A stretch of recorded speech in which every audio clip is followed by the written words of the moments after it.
नमस्कार विद्यार्थी व पालक मित्रांनो, मी ऋषिकेश कुलकर्णी आपल्या सर्वांचं वायब्रंट ऍडमिशन गायडन्स या आपल्या युट्यूब चॅनलमध्ये स्वागत करतो। उद्या 27 तारीख राऊंड 2 MBBS आणि BDS ला सुरुवात होणार आहे। अनेक विद्यार्थी या राऊंड 2 चे नियम कशा पद्धतीने असतील, चॉईस फिलिंग करताना काय काळजी घेतली पाहिजे, चॉईस फिलिंग कशा पद्धतीने करायला हवी, ज्या विद्यार्थ्यांनी पहिल्या राऊंडला ऍडमिशन घेतले अशा विद्यार्थ्यांसाठी महत्त्वाच्या सूचना काय आहेत, ज्या विद्यार्थ्यांना फर्स्ट राऊंडला सीटच मिळाली नाहीये अशा विद्यार्थ्यांनी आता महत्त्वाचे पावलं कशा पद्धतीने उचलले पाहिजेत, असे अनेक प्रश्न विद्यार्थी आणि पालकांच्या मनामध्ये आहेत। एक्झॅक्टली कशा पद्धतीने उद्याचा टाइम टेबल फॉलो होऊ शकतो आणि महत्त्वाचे नियम, जर पहिल्या राऊंडला कॉलेज मिळालं होतं, आता पण चॉईस फिलिंग केली आहे आणि आता कॉलेज मिळाल्यानंतर काय पुढे असू शकतं, या सर्व गोष्टीचं डिस्कशन या व्हिडिओच्या माध्यमातून करणार आहे। हा व्हिडिओ पाहिल्यानंतरच विद्यार्थ्यांनी आपली लिस्ट प्रिपेअर करायची आहे आणि त्यानंतर उद्यापासून चॉईस फिलिंगला सुरुवात करायची आहे। तर एक्झॅक्टली आपण बघूया त्यापूर्वी मी ऑलरेडी हा टाइम टेबल तुम्हाला सांगितलाच आहे, पण हे अगदी 2 सेकंदात बघून घ्या की सीट मॅट्रिक्स आज येणार आहे 26 तारखेला। आत्ताच्या टाइम पर्यंत अजून आलेलं नाहीये, लवकरच सीट मॅट्रिक्स येईल, ठीक आहे। त्याच्यानंतर online preferences choice filling form of eligible candidates for CAP round 2। Eligible म्हणजे काय, ह्याच्यात नॉट एलिजिबल कोणते असणार आहेत, ज्यांनी कॅप राऊंड 1 ला ऍडमिशन घेऊन रिटेन्शन भरलाय असेच विद्यार्थी राऊंड 2 ला नसतील। बाकी सर्व विद्यार्थी ज्यांना कॉलेज मिळालं नाहीये किंवा ऍडमिशन घेऊन रिटेन्शन भरला नाही असे सर्व विद्यार्थी एलिजिबल असणार आहेत। अशा विद्यार्थ्यांना चॉईस फिलिंग साठी त्यांनी 27 तारखेपासून मित्रांनो 27 तारखेपासून साधारणतः 29 तारखेपर्यंत तुम्हाला वेळ दिलेला, म्हणजे 3 दिवस 27, 28, 29 या 3 दिवसामध्ये चॉईस फिलिंग करायची आहे। आता हे कशासाठी चॉईस फिलिंग आहे, हे फक्त चॉईस फिलिंग आहे ग्रुप ए म्हणजे MBBS आणि BDS या 2 कोर्सेससाठी महाराष्ट्र स्टेटची काउन्सिलिंगच्या चॉईस फिलिंग आहे मित्रांनो, बाकी कुठल्याही कोर्सेससाठी नाहीये। त्याच्यानंतर डिक्लेरेशन ऑफ रिझल्ट लगेच 30 तारखेला लागणार आहे आणि ऍडमिशन घ्यायचे 1 तारखेपासून 4 तारखेपर्यंत, ठीक आहे। आता आपण फक्त चॉईस फिलिंगच्या गोष्टीबद्दल बघूया, बाकी रिझल्ट वगैरेचा हा टाइम टेबल तुमच्याकडे देखील आहे, ठीक आहे। आता ही एक गोष्ट आपण बघितली। आता महत्त्वाचं चॉईस फिलिंगच्या पूर्वी अजून एक गोष्ट तुम्हाला सांगतो की कशा पद्धतीने आपण काय काळजी घेणं गरजेचं आहे। दुसरं आहे, हे बघा, ही नोटीस ऑल इंडियाची नोटीस आहे, तुम्ही इथं बघू शकता ऑल इंडियाची। तर ऑल इंडियाच्या नोटीस मध्ये काय सांगितलेलं आहे, थोडासा टाइम वाढवलेला आहे।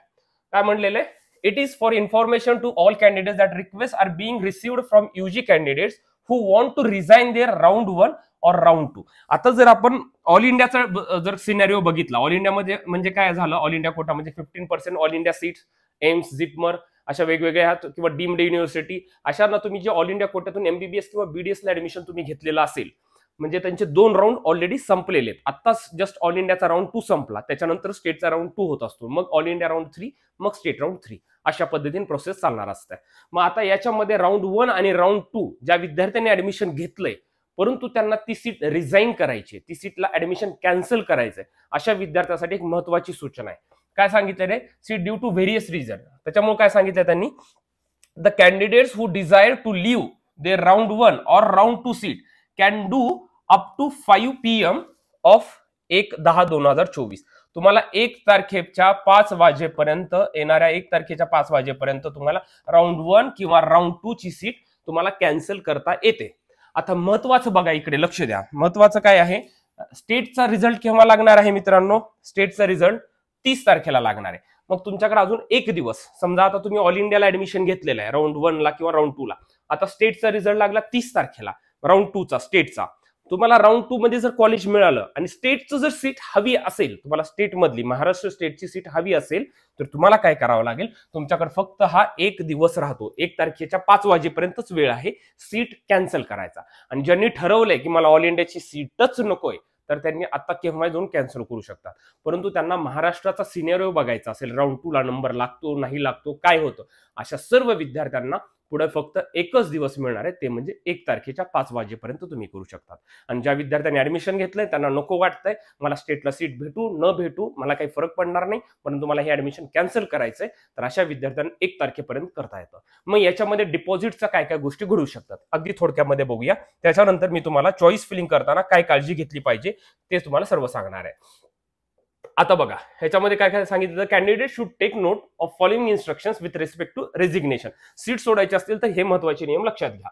Round 1 candidates who did not get upgraded in round 2, म्हणजे काय सांगितलं थोडक्यामध्ये, राऊंड 1 ला समजा तुम्हाला एखादं कॉलेज, राऊंड 1 ला तुम्हाला एखादं कॉलेज मिळालेलं आहे, ठीक आहे, तुम्ही अपग्रेडेशनला अप्लाय केलं परंतु राऊंड 2 मध्ये तुम्हाला सीटच मिळाली नाही.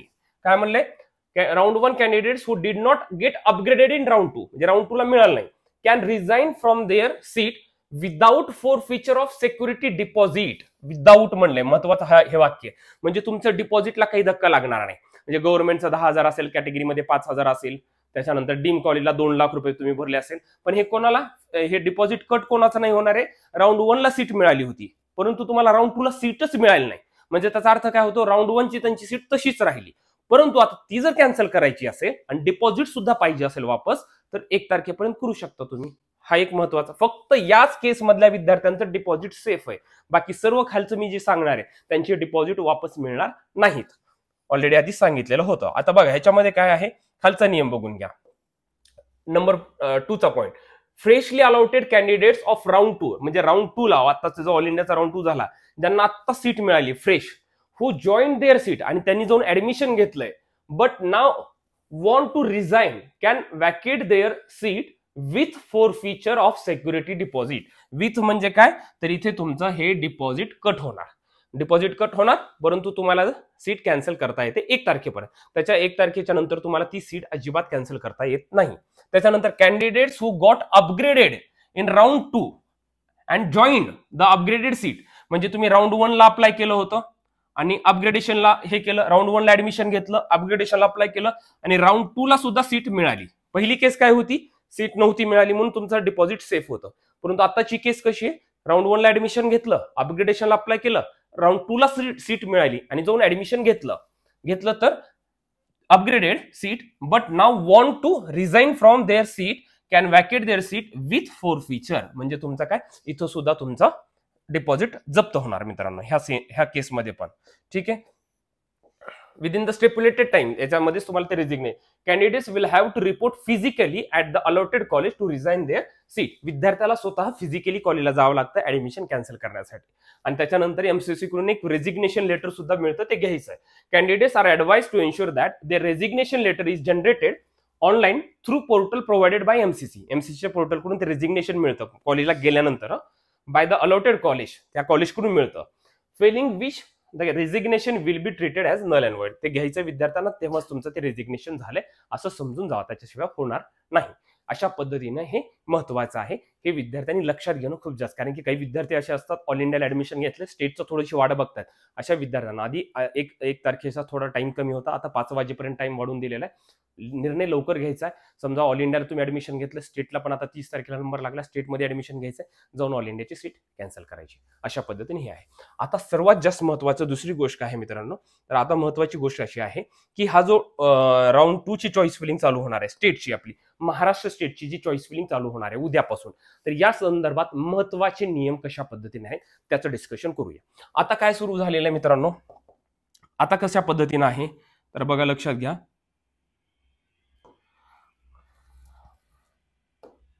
आता बघा, ग्रुप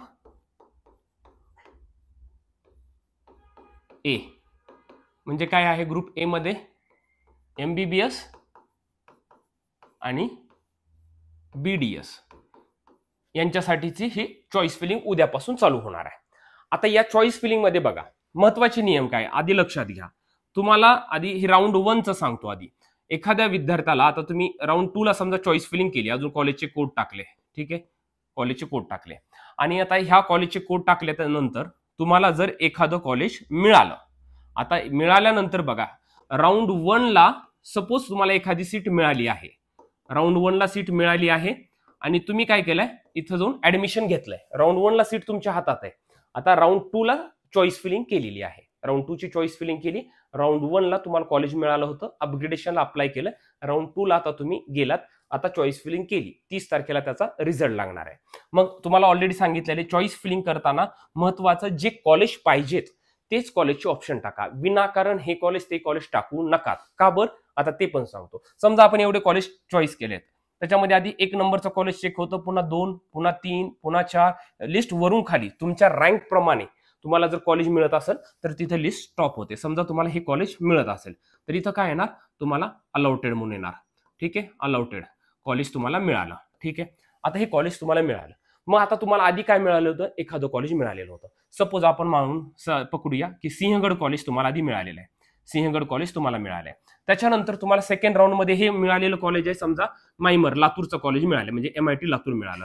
ठीक आहे, हे सिंहगड पुणे आधीच्या राऊंडला, आणि तुम्ही चॉईस फिलिंग केलात, MITचं ऑप्शन टाकलेलं असेल आणि तुम्हाला MIT कॉलेज मिळालं विद्यार्थ्याच्या चॉईस प्रमाणे. सपोज हे कॉलेज मिळाले, आधीचं कॉलेज हे कॉलेज होतं.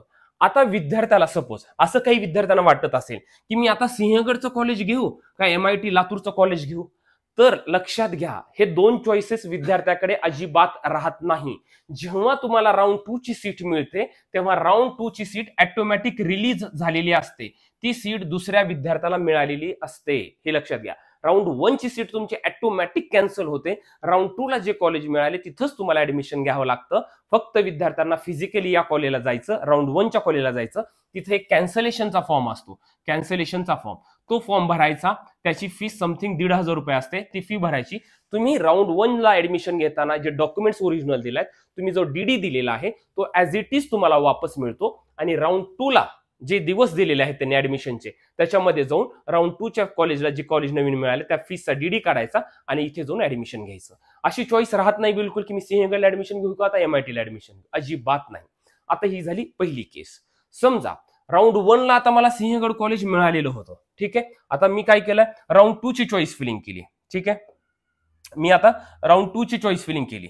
ओके, आणि मी ह्या चॉईस फिलिंग मध्ये मला काय झालं, या चॉईस फिलिंग मध्ये सर्व चॉईस फिलिंग केली आणि सर्व कॉलेज चेक झाले आणि मला राऊंड 2 ला चॉईस नॉट अवेलेबल आलं समजा, म्हणजे मला कॉलेजेस मिळालं नाही राऊंड 2 ला. सर आता मी राऊंड 2 ची चॉईस फिलिंग केली परंतु मला कॉलेजेस मिळालं नाही, तर काय होणार, तर तुमचं हे Sinhagad college as it is तुमच्या हातात राहतं, कारण की तुम्ही इथं ऍडमिशन घेतलं. मित्रांनो, हे कॉलेज जाणार नाही. हे कॉलेज केव्हा जाणार आहे राऊंड 1 चं, जेव्हा तुम्हाला पुढच्या राऊंडला एखादी सीट मिळाली, कारण की तुम्ही काय केलेलं आहे, रिटेन्शन फॉर्म भरला नाही, म्हणजे तुम्ही अपग्रेडेशनला अप्लाय केलंय, म्हणजे तुम्ही इच्छा व्यक्त केली आहे की मला सेकंड राऊंडला जायचंय. मग सेकंड राऊंडला जेव्हा कॉलेज मिळणार आहे तेव्हा पहिल्या राऊंडचा विचार करण्यात काही अर्थच नाहीये, कारण की ज्यांना पाहिजे होतं तेच कॉलेज पुढे जायचं नसतं तर रिटेन्शन भरायला पाहिजे होता, हा फरक असतो. म्हणजे समजा आता सेकंड राऊंडला कॉलेज मिळालं नाही तर राऊंड 1 ची सीट तुमच्याच हातात राहणार आहे, त्याला काहीच धोका नाहीये, तुमची seat he as it is राहणार. आणि असेच सर्व विद्यार्थी ज्यांना इथे अजिबात कॉलेज मिळालं नाही राऊंड 2 ला, असे सर्व विद्यार्थी राऊंड 3 साठी ऑटोमॅटिकली इलिजिबल आहेत, त्यांचं बेटरमेंट राऊंड 3 साठी ऑटोमॅटिक कन्सिडर केलं जातं. मग राऊंड 3 जेव्हा चालू होणार आहे त्यावेळेस असे विद्यार्थी चॉईस फिलिंग करू शकतात, हा फरक आहे. राऊंड 2 ला सीट मिळाली, राऊंड 1 ची सीट ऑटोमॅटिक जाणार, इथं जाऊन ऍडमिशन घ्यायचं. समजा राऊंड 2 ला चॉईस फिलिंग केली, काहीच नाही मिळालं, राऊंड 1 ची सीट तुमची ऍज इट इज राहणार. हे सर्व कोणासाठी आहे, ज्यांना राऊंड 1 ला सीट मिळाली होती अशा सर्व विद्यार्थ्यांसाठी आहे. आता महत्वाचं, समजा सिंहगड कॉलेज मिळालंय, आता अजून तुम्हाला सांगतो महत्वाचं, जसं की तुम्हाला आता सपोज राऊंड 1 ला एखादं कॉलेज मिळालं आहे, सपोज आता सिंहगड कॉलेज वगैरे जे काही कॉलेज मिळालं असेल ते मिळालं असेल, एखादं कॉलेज मिळालंय. आता तुम्हाला पाहिजे असेल पुढच्या राऊंडला एखादं चांगलं कॉलेज मित्रांनो, तर तुम्ही चॉईस फिलिंग करताना या कॉलेजपेक्षा चांगले कॉलेज तुम्हाला जे पाहिजे ते XYZ असू द्या, कितीही कॉलेज असू द्या, एक 5-6 कॉलेजचे ऑप्शन झाले, सर मला ह्या 5-6 कॉलेज पैकीच कॉलेज पाहिजे, नको तर मला हे कॉलेज पहिल्या राऊंडचं मिळालेलं आवडलं आहे. कारण की मी तुम्हाला असं सांगतोय, चुकून जर तुम्ही एखादं कॉलेजचं ऑप्शन टाकलं, एखादं लोअर साईडचं ऑप्शन टाकलं आणि ते कॉलेज तुम्हाला मिळालं, तर तुम्हाला असं बिलकुल वाटू नये की मला आता सर सिंहगडच पाहिजे, आधीच कॉलेज पाहिजे, मला हे नवीन. हे कॉलेज दुसऱ्या विद्यार्थ्याला गेलेलं असतं मित्रांनो. तुम्हाला सेकंड राऊंडला जे कॉलेज मिळेल ते घ्यावंच लागेल, नाही घेतलात प्रोसेसच्या बाहेर जातात, पुन्हा प्रोसेसमध्ये येण्यासाठी राऊंड 3 ला नव्यानं रजिस्ट्रेशन करावं लागतं. त्याच्यामुळे असं चूक होऊ देऊ नका. तुम्हाला जे काही कॉलेज पाहिजे, समजा तुम्हाला हे 2-3 कॉलेज पैकीच मला ट्राय करायचंय, तेवढेच कॉलेज टाका, विनाकारण इकडचं तिकडचं टाकू नका. सर मला मिळाले खूप लांब वाटते, आता नको वाटायला सीट गेली, मग पहिल्या राऊंडची गेली, सेकंड राऊंड पण गेलं. त्याच्यामुळे विनाकारण फापट पसारा कॉलेज एवढे मोठे टाकायचे टाकू नका. तुम्हाला जे काही कॉलेज पाहिजे तेवढ्याच कॉलेजचे ऑप्शन टाका. आता रिमेनिंग मी सर फक्त 5-6 कॉलेजसाठीच ट्राय करतो, तेवढेच ऑप्शन टाका. हे झालं त्या विद्यार्थ्यासाठी. आता सपोज जर तुम्हाला काही सीटच मिळाली नाहीये, राऊंड 1 ला तुम्ही ट्राय केलं पण राऊंड 1 ला काही सीट मिळाली नाहीये, मग आता राऊंड 2 आहे, तर राऊंड 2 ला तुम्ही मित्रांनो मॅक्झिमम सर्व ऑप्शन देण्याचा प्रयत्न करा, जेणेकरून तुमचे जास्त चान्सेस होतील. ज्यांना सीटच मिळालं नाही अशा सर्व विद्यार्थ्यांनी आधीचं चॉईस फिलिंग राहत नाही, नव्यानं चॉईस फिलिंग सर्व करावी लागते. त्याच्यामुळे मॅक्झिमम ऑप्शन टाका जेणेकरून तुमचे अलॉटमेंटचे चान्सेस होतील. काही विद्यार्थ्यांनी मोजकेच कॉलेज टाकले होते, मिळेल कॉलेज वाटलं, सपोज मिळालं नाही, आता या राऊंडला थोडेसे जास्त ऑप्शन टाका. ऑलरेडी किती SML रँक पर्यंत कट ऑफ गेलेला आहे, काय नीटचा स्कोर होता, काय ऑल इंडियाचा रँक काय होता, हे सर्व आपण शेअर केलं राऊंड 1चा पूर्ण डेटा. त्यामुळे सर्व विद्यार्थ्यांनी लिस्ट प्रिपेअर करायला चालू करायचे. जे कॉलेज पाहिजे तेवढ्याच कॉलेजचे ऑप्शन्स टाका. आणि असं बिलकुल नियम नाहीये की समजा राऊंड 1ला हे कॉलेज मिळालेलं होतं, समजा राऊंड 1ला तुम्हाला 15 नंबरचं कॉलेज मिळालंय, तर मला आता 1 ते 14 मधलेच ऑप्शन टाकावे लागतील का, असं काही नाहीये. तुम्ही वाटत समजा चुकून एखादं कॉलेज खाली चांगलं राहिलेलं असेल पहिल्या राऊंडला चुकून समजा, तर ते कॉलेज वर घेऊ शकता. समजा 1 ते 14च टाकावं लागतील का मला, नाही, तुमच्या मनावर आहे. तुम्हाला फक्त 5च ठेवायचे असतील 5च ऑप्शन ठेवा, तुम्ही तुमच्या मनावर आहे. तुम्हाला 2च ठेवायचे 2च ठेवा, तुम्हाला अजून 30 ऑप्शन टाकायचे टाका. परंतु महत्वाचं काय, जे कॉलेज लागेल ते घ्यावं लागेल, आधीचं कॉलेज जाणार, हा महत्वाचा नियम घ्या. त्याच्यामुळं जिथं जायची इच्छा आहे असेच ऑप्शन टाका, विनाकारण तुमचा गोंधळ करू नका, जेणेकरून नुकसान सीटचं होणार आहे मित्रांनो. हे झालं याच्या बाबतीत. आता दुसरं काय आहे याच्यासोबत, काय आहे ह्याच्यासोबत MBBS सोबत मित्रांनो डेंटलची पण चॉईस फिलिंग आहे, BDSची. ज्या विद्यार्थ्यांना BDS करायचं अशाच विद्यार्थ्यांनी ऑप्शन टाका. कारण की पहिल्या राऊंडला काय होतं, फर्स्ट राऊंडला फ्री एक्झिट होतं. त्याच्यामुळं जरी नंबर लागला, ऍडमिशन घ्यायचं नाही घ्यायचं आपल्या हातात होतं. पण सेकंड राऊंडला फ्री एक्झिट नाहीये. समजा डेंटलची सीट मिळाली तुम्हाला, तर तुम्हाला इथे ऍडमिशन घ्यावं लागेल. तिसऱ्या राऊंडला अपग्रेड करता येतं. समजा ऍडमिशन घेतलं नाही तर तुम्ही हे सीट तुमच्या हातातून गेली, राऊंडच्या बाहेर गेलात. राऊंडमध्ये येण्यासाठी थर्ड राऊंडला पहिल्यांदा पुन्हा 1000 रुपये भरून CET सेलचं नवीन रजिस्ट्रेशन करावं लागेल. आणि ज्या काही जागा शिल्लक राहतील त्याच जागेसाठी तुम्ही इलिजिबल आहात. समजा जे बाउंड्री लाईनचे विद्यार्थी आहेत त्यांना डेंटल घ्यायचं आहे, परंतु त्यांना पहिला प्रिफरन्स MBBSच आहे. अजून एक राऊंड आहे पुढचा. अशा विद्यार्थ्यांना समजा डेंटल करायचंच नाहीये पण उगी ट्राय करायचं आहे, तर अशा विद्यार्थ्यांनी सेकंड राऊंडला फक्त MBBSची ऑप्शन ठेवा आणि पुढच्या राऊंडला तुम्हाला जर डेंटल करायचं असेल तर डेंटलचं ऑप्शन तुम्ही ठेवू शकतात. त्याच्यामुळे अशा पद्धतीनं चॉईस फिलिंगचा सर्व सिनेरिओ आहे. कॉलेज मिळाल्यास काय होणार आहे हे पण सांगितलं. आता नवीन कॉलेज मिळालं पहिल्यांदा, आधीच्या राऊंडला नव्हतं, डायरेक्ट सेकंड राऊंडला जाऊन तुम्ही ऍडमिशन घेऊ शकता. राऊंड 1ला सीट मिळाली होती त्याचा तर नियम तुम्हाला सांगितलं, पूर्वीच्या कॉलेजला जावं लागतं, नवीन कॉलेज जर सेकंड राऊंडला मिळालं तर कॅन्सल करण्यासाठी जावं लागेल राऊंड 1ची सीट. अशा पद्धतीने सर्व गोष्टीचा अभ्यास करा, सर्व गोष्टी तुमच्या विचारात घ्या. काही डाऊट्स आले तर नक्कीच आम्हाला वायब्रंटला कॉन्टॅक्ट करण्याचा प्रयत्न करा. कमेंट सेक्शनमध्ये मला सांगा, मी त्या गोष्टीवर व्हिडिओ बनवण्याचा प्रयत्न करतो. आणि लाईव्ह जसं उद्या चॉईस फिलिंग चालू होणार आहे, मी तुमच्यासमोर घेऊन येतो आणि ती चॉईस फिलिंग कशा पद्धतीने करायची आहे, त्याचे महत्त्वाचे नियम अजून कशा पद्धतीने काय असू शकतात हे देखील सांगण्याचा प्रयत्न करतो. त्यामुळे विद्यार्थ्यांनी ही गोष्ट महत्त्वाची आहे, लक्षात घ्या. ऑल इंडिया रेझिग्नेशन सीट्स पण मी सांगितलेलं आहे, ती पण गोष्ट तुमच्या लक्षात असू द्या. आणि याच्यामध्ये काही कन्फ्युजन वाटत असतील तर नक्कीच आम्हाला कॉन्टॅक्ट करा. असेच महत्त्वाचे व्हिडिओज पाहण्यासाठी सर्व विद्यार्थ्यांनी वायब्रंट ऍडमिशन गायडन्स या आपल्या YouTube चॅनलला सबस्क्राईब करायला विसरू नका मित्रांनो. Thank you so much.